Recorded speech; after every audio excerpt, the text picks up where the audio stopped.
Rick's enthusiasm. We had basically just moved to the neighborhood, so we were new, obviously.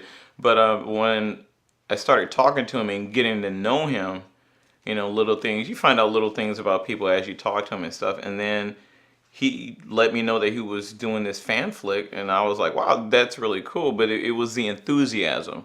Sometimes the bad guy wins behind it, because people tell you stuff all the time, or I'm doing this, or I'm interested, but they don't really put feet to it, so to speak. And he had obviously thought this out. He had planned it. He had put the work into it and stuff. And so, given an opportunity, I mean, like, why not? Right? Sometimes the good guy doesn't always walk away. I mean, I like Star Wars anyway. And what more importantly, too, I like the perspective that he was coming from, putting more of an emphasis on not the Jedi, but the Sith. And, that core storyline, I found that really intriguing. The story was very shocking. So you combine, the story with his enthusiasm. It's like, it's hard not to. I mean, why would you not? If you have an opportunity to be a part of something, yeah. You know what I mean? It's not like we're getting paid, all this. I'm not Brad Pitt, despite the fact that I'm black and, obviously not white, or making millions of dollars. I'm not Brad Pitt. We're not, famous actors. We're not getting, paid all this money or anything like that. It's for the love. We're not getting paid anything. In the sense that when you think Star Wars, okay, the first thing that the layperson thinks is they think Luke Skywalker and, Yoda, your key franchise characters. So it's game time. To take the Star Wars universe and basically kind of like turn it up on its head and show it from a different perspective, I really, really like that. I'm not going to go too much into story elements because people want to see the film. You know what I mean? I want them to, to see it for themselves. But from my perspective, but everybody that's involved in this project is doing it because they want to. And for me, that was what made it most important. Yeah. It was a completely different take on the Star Wars universe.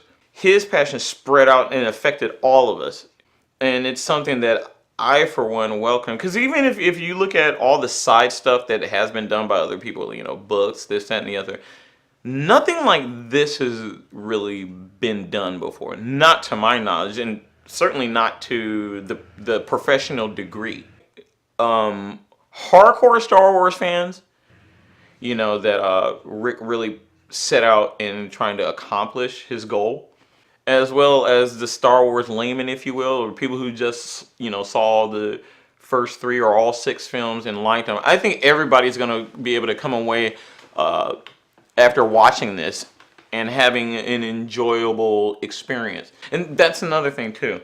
If you ever get into a situation where you're having Rick explain it, don't read it, have him explain it to you, because he'll put that same passion to it. You're like, yeah, I want to do that, and you understand it. So where like the classic scene is it in the Return of the Jedi where they get crowned and they all turn around and they're like the Ewoks are breakdancing or whatnot. It doesn't always work out like that in real life. It was just really, really cool, because knowing how he laid it out and how he wanted to see it, it gave me a better idea of how I wanted to act it. And I've never, acted in anything before. And it's cool because it takes risks. So having that emphasis and knowing what he wanted so well, planned and thought out, it helped me. It helped me really to, do my best in the role, hopefully. And it has a much darker interpretation of what happened. And I think that that's only fair. I mean, that's life. Sometimes the bad guy wins. I'm a no-nonsense type of person. I joke around and stuff like that. But, I'm a veteran. I'm an Army vet. You agreed to come out to do this. We're going to do it this way. It's laid out. Here's how we're going to do it. And one thing that you learn in the Army is you take orders and you do the job that needs to be done. That's what a good soldier does. Like, we're going to make a movie about this, that, and the other. It's like something you see on YouTube. It's like some little thing. But no, that wasn't the case with this. This is something, and as you know, the way he runs his set is business. You know what I mean? It's like that somebody obviously took seriously and thought out, and thought out in every way possible. So good things, take time to produce. So I was very impressed. In a sense, it was kind of intimidating at first.